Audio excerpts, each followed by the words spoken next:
الحمد لله رب العالمين. اللهم صل وسلم وبارك على محمد وعلى آله أجمعين، وبعد. نتابع حديثنا عن التثاؤب وخاصة في الصلاة، وعن التشويش أيضا على المصلين في الصلاة. We will continue speaking about yawning, especially in as-salah, and disturbing al-musallin also in the salah. قلنا أن حكم التثاؤب الكراهة مكروه، وبينا لما لحديث النبي صلى الله عليه وسلم عند البخاري ومسلم عليهما رحمة الله، من حديث أبي هريرة رضي الله عنه أن النبي صلى الله عليه وسلم إن الله يحب العطاس ويكره التثاؤب، فإذا عطس فحمد الله فحق على كل مسلم سمعه أن يشمته، وأما التثاؤب فإنما هو من الشيطان فليرده ما استطاع، فإذا قال ها لما يتثاءب يعني تعرف كيف الناس تفعل سبحان الله، قال ضحك منه الشيطان.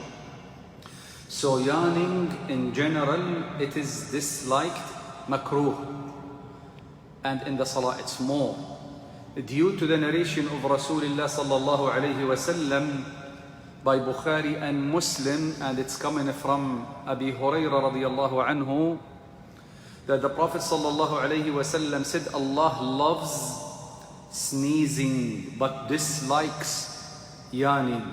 So if any one of you sneezes and then praises Allah by saying Alhamdulillah, every Muslim who hears him praising Allah has to say to tashmeet to him, meaning Yarhamukallah. But as regard yawning, it is from Satan. So if one of you yawns, he should try his best to stop it. For when any one of you yawns, especially when he make the voice, some people, when they yawn, yani subhanallah, even in the salah.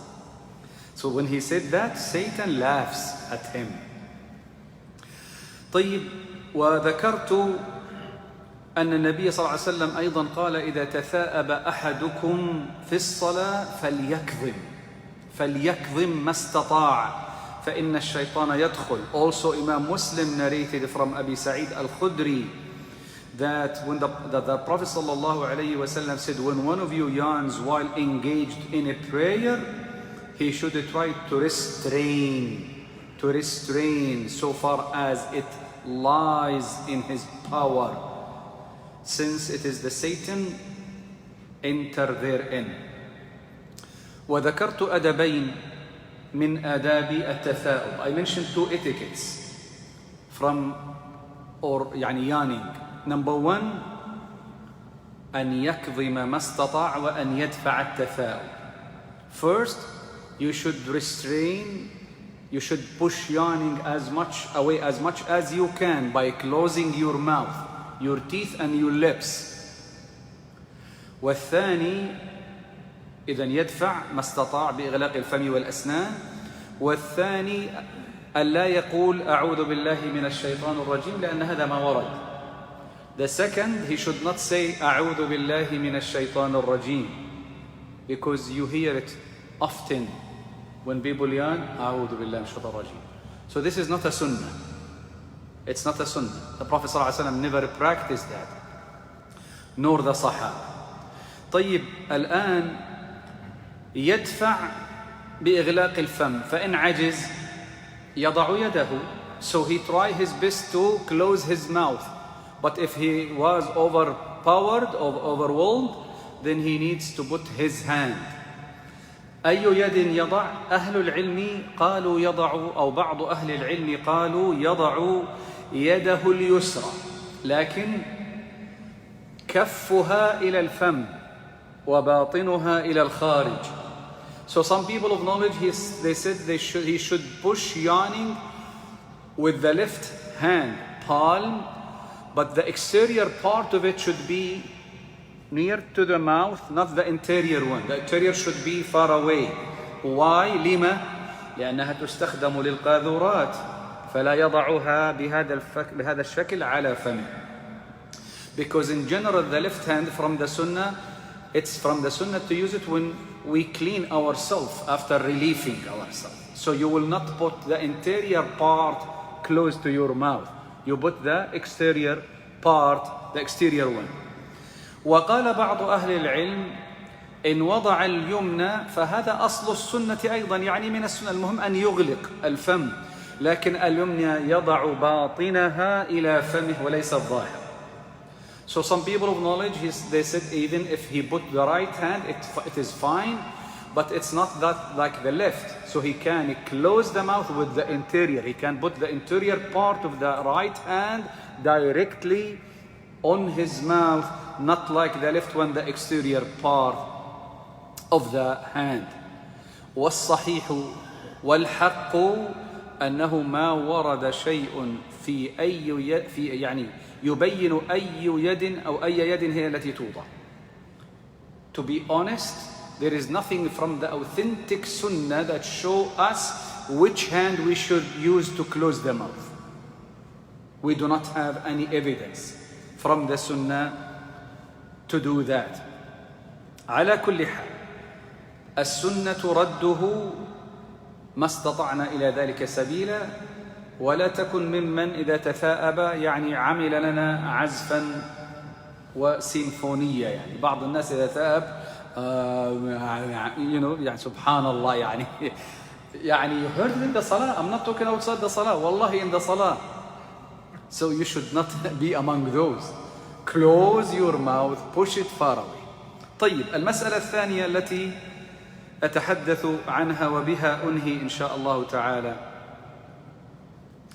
اللي هي مسألة التشويش في الصلاة، أن يشوش الإنسان على أخيه في الصلاة. طيب معلوم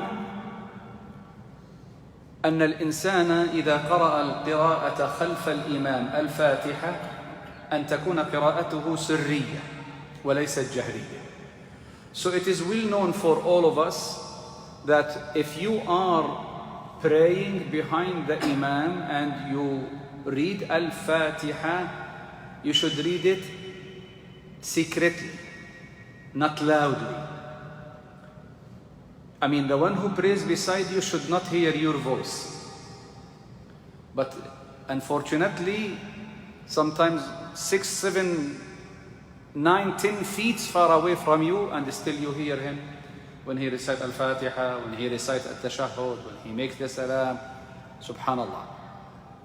النبي صلى الله عليه وسلم خرج يوما كما عند أحمد على أصحابه وكانوا يصلون ويرفعون أصواتهم بالقرآن، فقال لا يجهر بعضكم على بعض بالقرآن فكلكم يناجي ربه فلينظر أحدكم بما يناجيه. The Prophet ﷺ, as Imam Ahmad narrated, he came out one night at the masjid and he found his Sahaba, companions, praying but raising their voices. Everyone he was praying and raising his voice. So he sallallahu alayhi wasallam said to them, do not disturb one another by reciting Al-Quran. Every one of you has a confidential talk with Allah. So let him look at that confidential talk, how it is. Meaning, speak without raising the voice. Recite without raising your voice. لا يجهر بعضكم على بعض بالقرآن. طيب كيف بغير القرآن? If it is not allowed to raise the voice or to disturb each other by Quran. So imagine some people, sometimes we are praying, some people praying Sunnah and they are talking, laughing inside the masjid. They should not do that because this is worse than reciting Al-Quran. So we should avoid this as much as we can. What should I do? What can I do? ماذا أفعل خلال القراءة في الصلاة؟ أسمع نفسك وإلا أخرج الكلمات من مخارجها حتى لو لم تسمعها. So what should I do? I'm reciting or praying behind the Imam. If you can hear yourself, it's fine. Otherwise, just take the letters from their exits, meaning moving the tongue and the lips, even though you do not hear yourself, your salah is valid. Your salah is valid. But do not disturb. Subhanallah, some people, why I'm saying this? Because sometimes, wallahi, I myself get disturbed.